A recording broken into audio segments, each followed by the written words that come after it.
With the economy booming and rates finally going back up, there's no better time than now to start your own business. I'm not saying it's going to be easy, but it's definitely possible for you to start your own 7-figure trucking company. However, before you get too excited and start dreaming about your fleet of thousands of trucks, you need to know how you're going to make that first 1,000, then 100,000, and finally $1 million.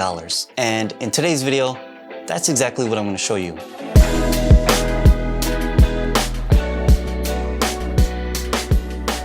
Hey everyone, it's Gurpreet here from Guild22, and in today's video, I'm going to show you the complete business plan that will help you start your own $1 million trucking company from scratch. Just so you guys know, this is a brand new series that I'm starting for all you aspiring entrepreneurs, and this video is just part 1 of this series. So if you want to make sure you never miss a video in this series, just scroll down, like the video, subscribe to the channel, and turn on post notifications. All right, so as already mentioned, the journey to $1 million is really hard, but the steps are pretty easy and straightforward. In this video, I'm gonna run through the overall business plan, and in the follow-up videos, I'll break down how much it actually costs to start a trucking business, what trucks you should lease or buy, how to hire truck drivers and dispatchers, and much, much more. So, without wasting any more time, let's just get into it. Okay, so let's start from scratch. Let's assume you're a truck driver, and this is you. This is my depiction of you. Completely accurate. So let's assume you're a truck driver and you want to start your own company. The first thing you need to do before you set up your business is make sure you have a good credit score and you have some money saved up. So let me just go ahead and write that out for all you taking notes. So good credit score and money, we'll just leave it at money. So you know, money saved up. Believe it or not, you really only need a credit score of 720 for most lenders to qualify with the best interest rate. You know, anything over than that is great, but it's not really going to help you get a lower interest rate. However, if your credit score is less than that, make sure you're paying off all your loan payments and credit card bills on time. And if you do have credit card debt, make sure you get on a payment plan and pay that off immediately. I know it's easier said than done, but we need to get this number, your credit score number, up to at least 720 before you can even think about starting a business, because you will need to borrow money from a bank at some point, especially for a trucking business. You know, if you want to start a trucking company, you will need to buy money or borrow money from the bank. Also, you should have about, let's say, $50,000 saved up. And this is a little more arbitrary.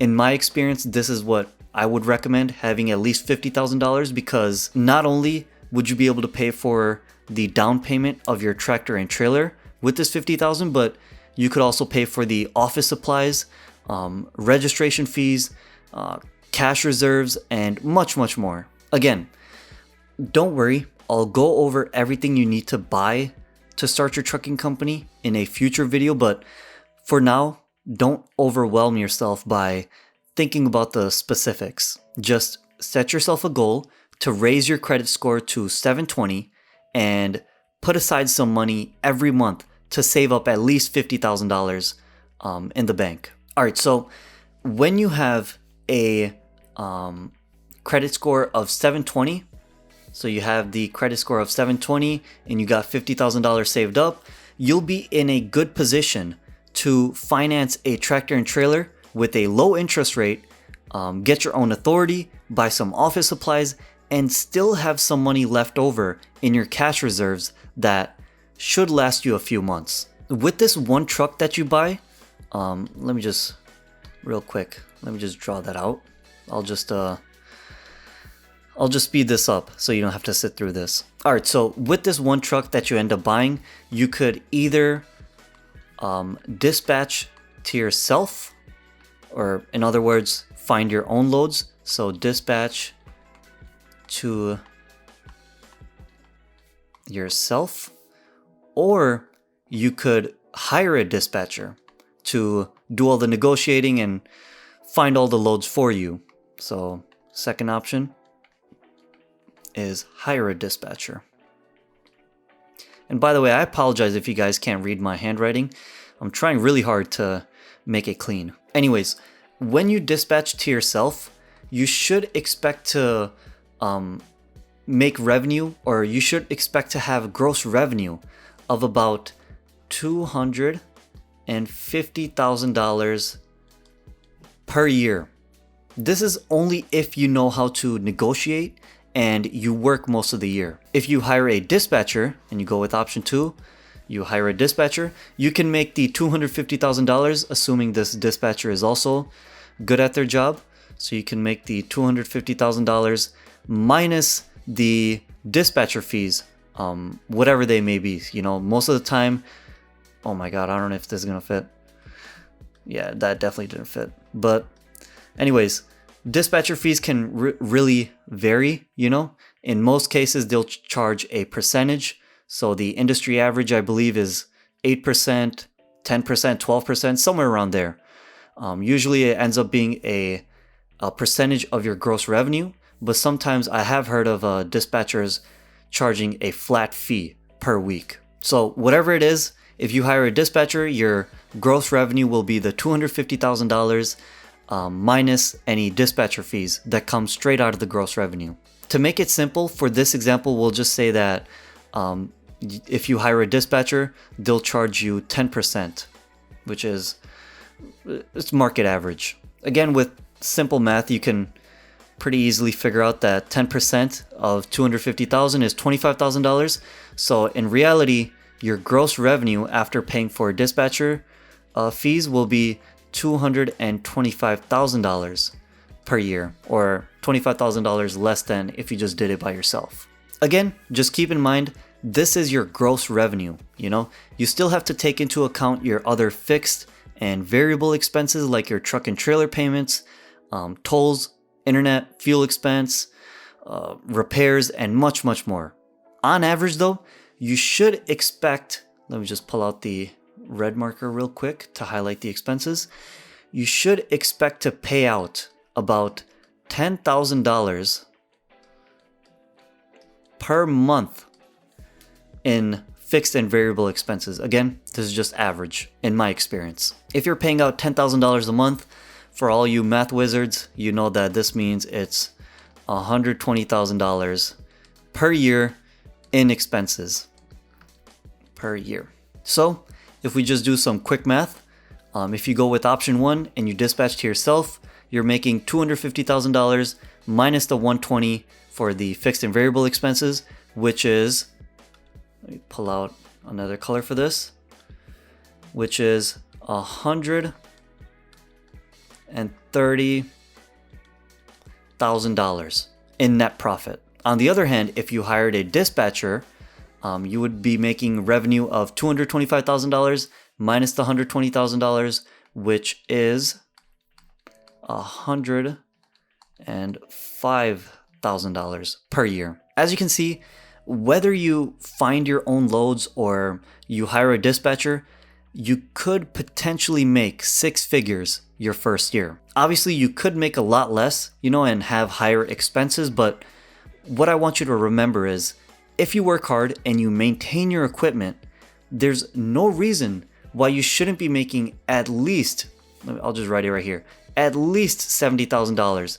And that's if you're, it doesn't matter if you're dispatching to yourself or hiring a dispatcher, you should at least be making $70,000 in net income every year. All right, so now we know that with one truck that we own and operate, we can make about, let me just write this up here.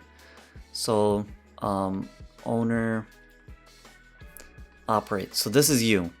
So with one truck that you own or operate, you could make anywhere from $70,000 on the low end to $130,000 in net income every year. That's pretty good. I mean, you're running your own business and you're making pretty good money, but we're not just going to stop here. This series is about starting a 7-figure, which means 6 zeros. So a 7-figure trucking company, not a 6-figure trucking company.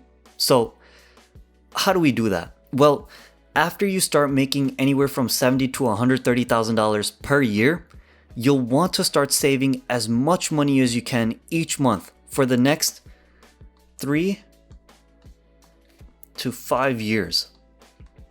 And there's a reason behind this. During these years, it'll be really tempting for you to buy fancy cars and a bigger house. And I'm saying this from my own experience, and from my own mistakes that I made. But during these years, it's really, really tempting after you start making $120,000, $130,000 each year.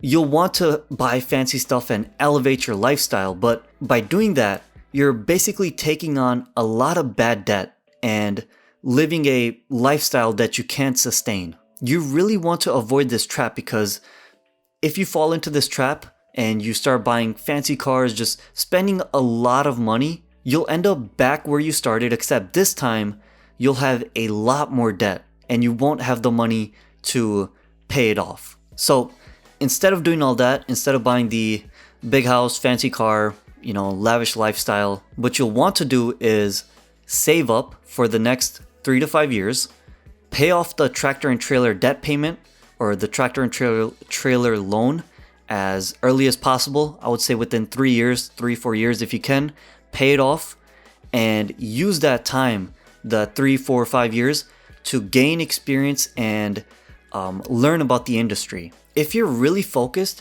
after 3 to 5 years, your truck and trailer should be fully paid off, which means that loan payment that you were making, it can depend obviously on what your loan terms were, what the interest rate was, but on average, the loan payment will be about $2,500, $2,700, $3,000 per month. You won't have to worry about that anymore. So let me just go ahead and cross that off. That loan payment on the tractor and trailer, you won't have to worry about that anymore. And the good news is, since you're not paying for that debt on the tractor and trailer, you're essentially making that money into your net profit. So now you'll be making, let me change the color again. Now with the loan gone, you'll be making an extra $25,000 to $35,000 per year in net income. Also, another good thing about these 3 to 5 years is that since you're waiting 3 to 5 years, you're obviously driving during this time and you're getting experience on your MC and DOT, and hopefully you're being safe and you're not getting any tickets or anything like that. Because if you do, over these years, the MC and DOT will become older and a lot more brokers will now be willing to work with you since you're more experienced. This is when you need to think of expanding your business and leasing on other owner-operators to your company and dispatching to them. Okay, so let's just clear everything off. Yep. All right, so let's just say you lease on an owner-operator. Okay, so this is the owner-operator that you're leasing on, and they're agreeing to work with you under your authority. Based off of what we already know, we can expect this owner-operator to have gross revenue of about $250,000 per year. Again, just go back a few seconds and you'll see where I explained that. And out of this $250,000, let's assume you're also charging 10% to dispatch. So out of $250,000, you'll be making $25,000 to dispatch loads to this owner-operator. When you get the hang of dispatching to one owner-operator, you'll want to start taking on more, obviously, but there comes a point where it's just too much work for you to handle. Once you start getting around 2 or 3 owner-operators and plus you're driving on the side, I think that will be too overwhelming for anyone to handle. It's at that point when you'll need to start hiring other dispatchers to work for your company and to dispatch to these owner-operators that are leasing onto your company. Typically, a dispatcher should be able to handle 5 owner-operators at one time. Again, if you're driving yourself, you'll need to start looking for owner-operators after just getting 2 or 3. After that, it'll just be too much work for you. So once you get 2 or 3 owner-operators, hire a dispatcher to cover that and find 2 or 3 more owner operators and hand them off to the dispatcher as well. Regardless of when you decide to hire a dispatcher, you'll obviously have to pay the dispatcher as well. Now, what you pay your employees, it really depends on you, but just remember, at the end of the day, you're running a business, okay? You want to make sure you're paying your employees what they're worth, but you also need to make sure that you're making a profit to keep this business running and keep these employees hired. So let's just work this out real quick. If each dispatcher that you hire can take on 5 owner operators that bring in $25,000 per year, again, right here, $25,000 per year, that dispatcher is essentially making you $125,000, so 5 times 25. This dispatcher is making you $125,000 per year in income. Now, you could pay your dispatcher up to $125,000 per year, but if you're thinking like a business person, you know that this $125,000 is not guaranteed. You could have a few owner operators, that go on a long vacation, or just some owner operators happen to drop out or leave your company, which means that you'll be making a lot less than $125,000. The reason I'm really drilling this concept in is just so you guys understand the importance of having some sort of profit margin built in. Otherwise, one bad week could put you in a lot of trouble. Me personally, I would recommend paying your dispatchers a little bit above market. And at the end of the year, if everything goes great, you could give them a really nice bonus to kind of reward them. Just for this example, to keep things simple, we'll just say that you're paying your dispatchers, let's just say $35,000 per year. So $35,000 per year, which is about $18 an hour for a 40-hour week, I believe. Okay, so that means the revenue that they bring in, $125,000 minus $35,000. One dispatcher is technically making you $90,000 per year in net income. So 125 minus 35, we'll just write $90,000 per year from one dispatcher. Right there. Some of you might be thinking to yourself, well, that doesn't really seem like a lot of money for running a company with 6 employees, with 1 dispatcher and 5 owner operators. It's hard to find owner operators, and it's hard to find quality dispatchers and train them properly. So getting $90,000 for all this work, it may not seem like a lot, but you also have to remember that you're essentially doing nothing and making $90,000 per year. Obviously, you're still working during this time and you're literally taking on all the risk of the company since all these owner operators are working under your authority. However, you've now set up a system that allows you to pay other people to book and run loads for you, and you still make $90,000 per year by doing this. Now, just to recap, let me just clear this up again. So, just to recap, you've paid off your truck and you're still booking loads for yourself. So, I'll just write you over here. And that means after paying off your truck, you should be making $100,000. So, I'll just write 100K to $160,000 per year in net income.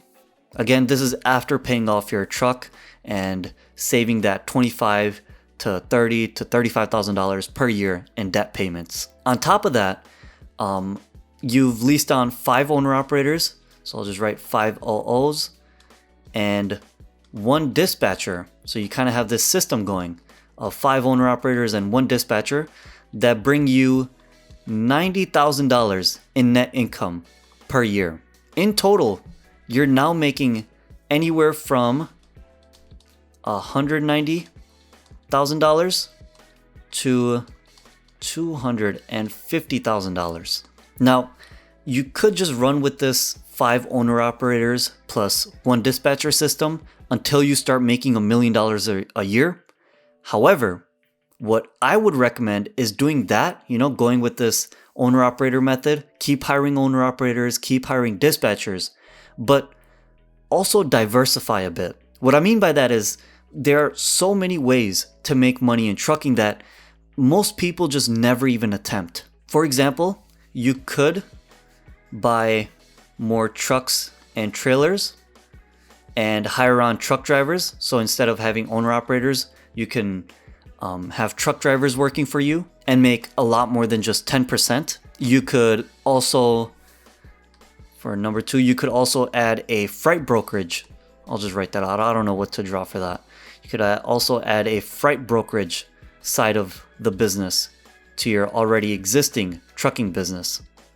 So freight brokerage. So that's another way you could get paid in trucking, rather than just going with the 5 owner operator plus 1 dispatcher method. You could also start a freight factoring company. So freight factoring. And this is going to be a little more complicated if I'm being honest, but if you're good at accounting and you're good at finance and you're kind of interested in freight factoring, then you could also go into that. There's nothing stopping you. You could also do what I'm doing right now and just make some silly YouTube videos. So I'll just, oh God, that's terrible. I was trying to make a play button. There we go. So you could also make YouTube videos and make money off of ad revenue that YouTube pays out. Again, my point is there are a lot of ways to make money in trucking, and I would recommend diversifying and using a few of these methods to expand your trucking business and reach that $1 million per year milestone. If there's one thing I want you to take away from watching this video, it's that you don't need to run a massive business in order to make good money. This series that I'm starting is more about running a successful trucking business in general than it is about making $1 million. Hopefully, as I showed you in this video, you can make a lot of money just owning your truck and trailer, or owning your own truck and trailer and booking loads for yourself. However, in order to do that, you need to be really good at negotiating with brokers, and you'll also need to build relationships with shippers. If that sounds too overwhelming for you and you just know the type of person that you are and you know that you're not comfortable with that, you're not good at that, then you can also just work with a dispatcher and still make really, really good money, as I already showed you.